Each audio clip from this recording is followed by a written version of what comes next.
So, inaatake kami ng mga aso habang naghintay sa Grab.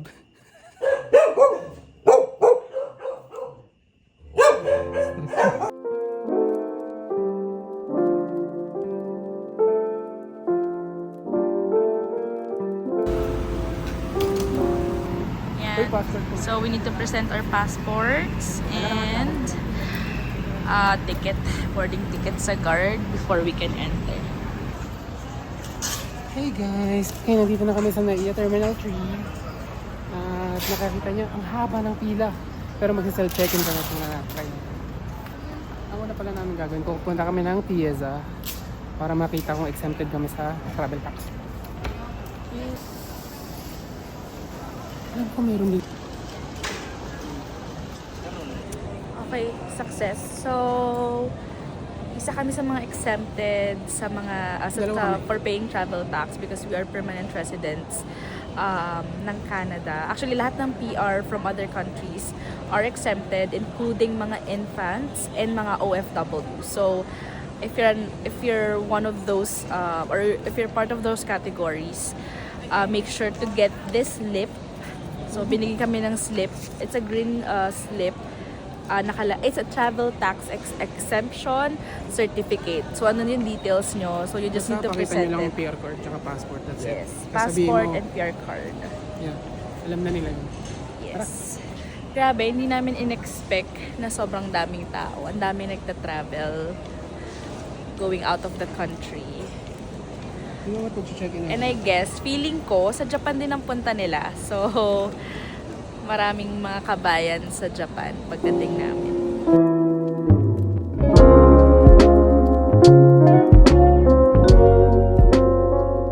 Kakalagpas lang ng immigration and security. Naghahanap kami ng donut but we found something better.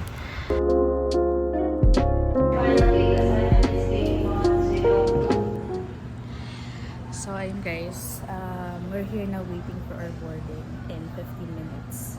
And so far, medyo haggard na kami because kakadating lang namin from Canada the other day. Basically, wala pa kami matinong tulog since we arrived from Canada.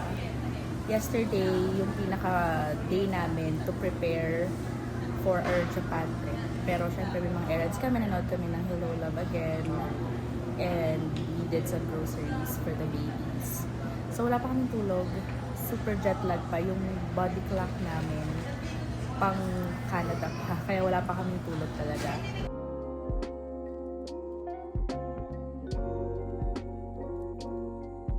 Osaka. As we are expecting full flight today, please.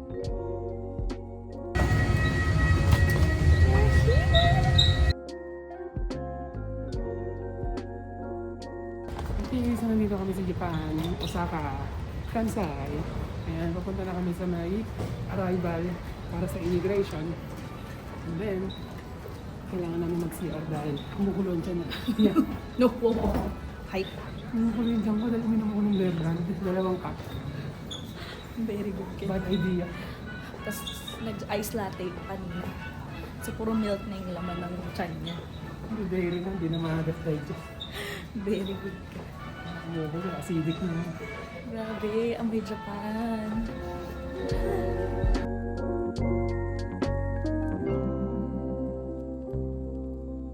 Guys, ang galing, walang driver yung ano.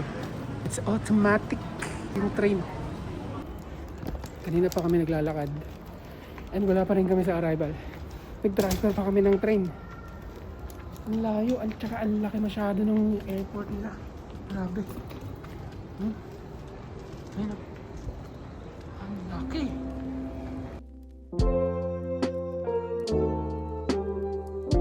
Tapos kami sa Customs? customs.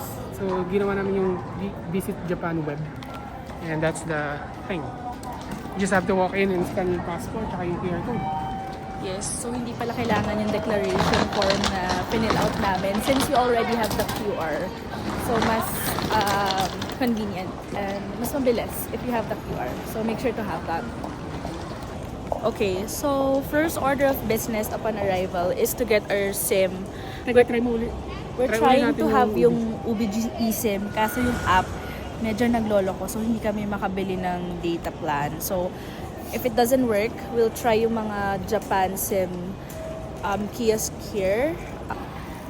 So, ayun. Ang gusto sana namin eSIM para wala ng physical card. But, kanina pa siya, actually yesterday pa siya nag-error yung UBG app, which is an eSIM app.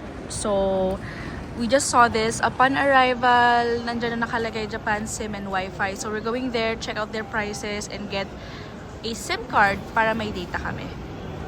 For 3 days. So for the data, it's the unlimited data, and for the high speed, you have 10 GB for every 3 days. Okay, If so you after use- that, yeah, after that the speed Reduce. becomes slowed down, but Okay. the data still working. Yeah. Okay. let's take the... So, we got the SIM. Next one is we're gonna withdraw cash from his card Yes.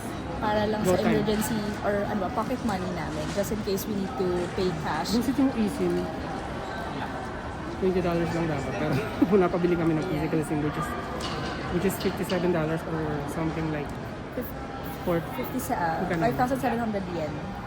So, I don't know, convert yun lang sa cash. Lalagay na lang namin sa screen So yung ngayon, conversion mag-withdraw sa na kami peso. ng cash using my GoTime doon sa may 7-Eleven.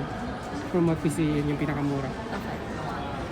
So, we withdrew 40,000 yen, So, which Totoro is 50. around 16,000 pesos. Ang transaction fee is po 20 yen. Let's do the Japanese.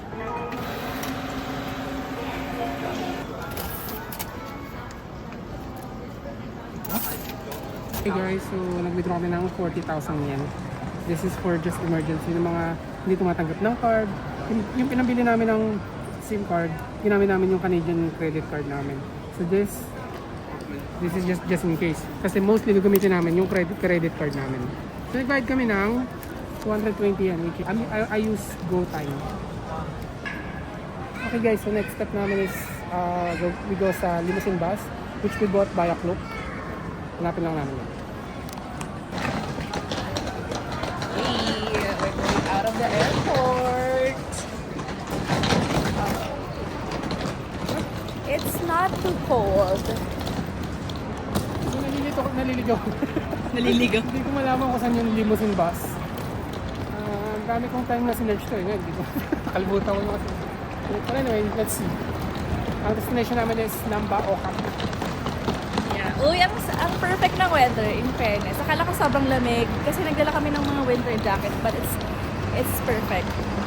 Fall weather. Okay, may nag-help na sa amin dahil mukha talaga kaming naliligaw. She's super nice and magaling mag-English.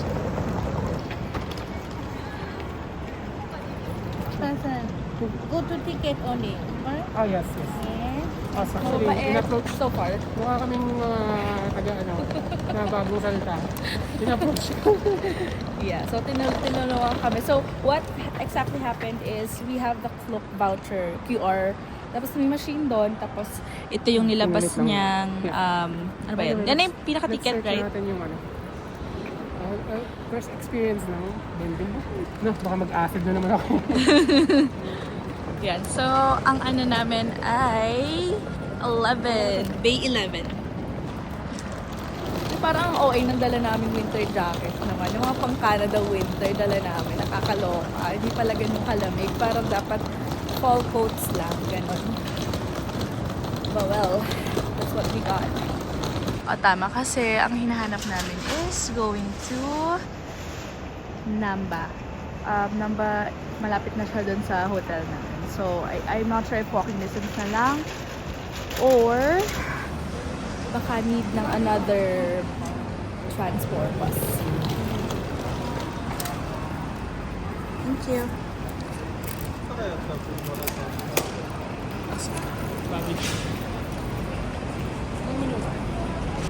So, ang alis ng bus, dating natin ng bus, 155. It's already 146? currently 147. 47. So, let's see kung nakasama siya. So, by the way, sa Klook, binigyan kami ng baggage claim tapos iniipon nila yung mga baggage. Yeah, very organized talaga sila. Even sa baggage claim, inaayos na ng staff yung mga luggages para madali mo nang makuha. So far, very organized, very nice yung mga tao, very helpful. And yung impression ko kasi is nahihirapan kami makipag-usap sa English, but we don't speak Japanese. Pero Thank you, dapat. pero so far, yung mga nakakausap namin, okay mag-English, which is ako muna sa window for today.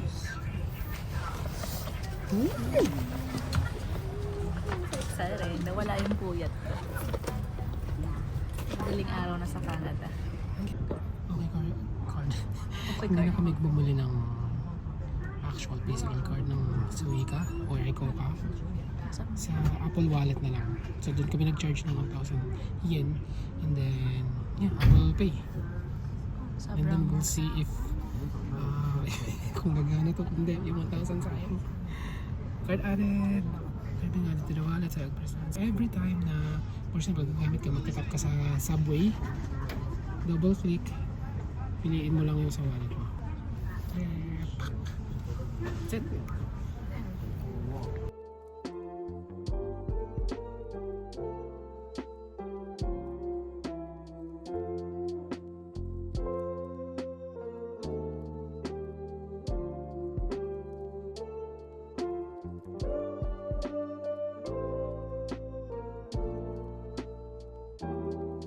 Dito na kami sa Okat Building number. Dami na over there. Yeah. So, it's almost 3 p.m. which is our check-in sa hotel. We just need to figure out how to go there. We can walk pero medyo 30 minutes pa eh. So, we'll see how we can get there faster.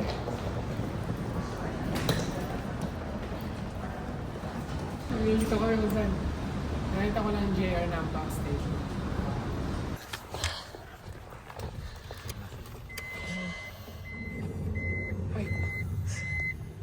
Nasa taxi kami now.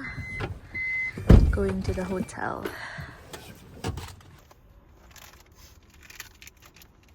Yeah, nag-taxi kami kasi wala na kaming energy. Nag-adjust pa kami ng time zone.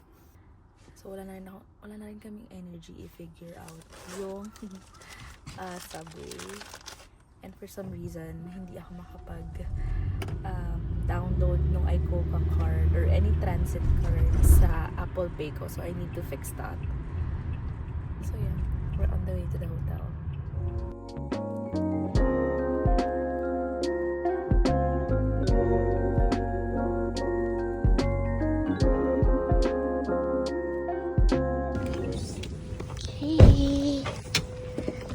We are here in the hotel, so it's the 1-5 Osaka Sakai Sushi, and our bill sa taxi is 1,500 yen.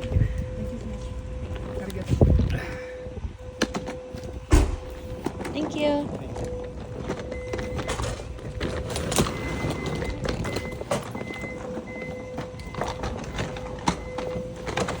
Maghanap muna tayo ng food. Nag-taxi kami kasi sobrang pagod na and parang same lang naman yata magagastos. So, bayad kami ng 1,500 yen or $15. Pwede na rin sa convenience. Gusto pa sana tayong maglakad. But ang lamig din. Biglang lumamig. So, okay na din. For the convenience. To the page with your Okay, so before kami, we're back. Before kami matulog pala, bibili muna kami ng pagkain sa baba. I think may nakita akong convenience store doon. So, let's go. Yeah, and guys, malamig na. So, napa-jacket na ang atashi nyo pang winter. Ito yung labas ng hotel namin, guys. Tahimik naman yung area, so we like it. Okay lang, wala kaming view. Tabi-tabing building lang. But okay lang. Halos most of the time naman nasa labas kami. And malalapit yung convenience store. Mayroong 7-Eleven na malapit. And then may Family Mart din. We're going to 7-Eleven right now. Get some konbini. Para medyo... hindi pa kami nagla-lunch. The last thing that we ate, yung tapaking pa nung mga 5 a.m. So it's been 7 hours, 8 hours. Okay, so ito yung pinakamalapit na convenience store sa amin. 7-Eleven Kami ng konting food. moves. Alright.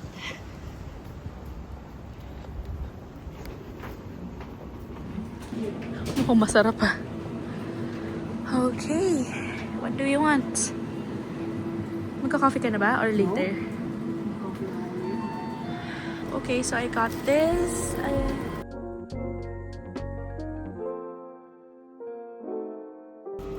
Uy, mukha siyang masarap. I think it's mochi coco. Hula lang. Nang hula lang ako.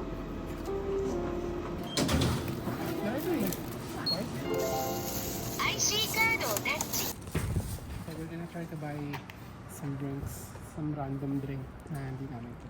Basta matry lang yung vending machine eh. Ano ba to? Ano? Okay, I think kailangan magbayad ng card. 1,000 yun! Yan, yung 600 something. Pareho sila. Oh, wow, bilis. Wala pang 1 second. Awesomeness. Okay. Hindi pwede maging food vlogger to. Sabi niya mukhang ihi. Hindi very aesthetic. Okay, anyway, pabalik na kami ng hotel. And yes, that's it. That's it for the vlog. And yeah, see you in the next one. Bye.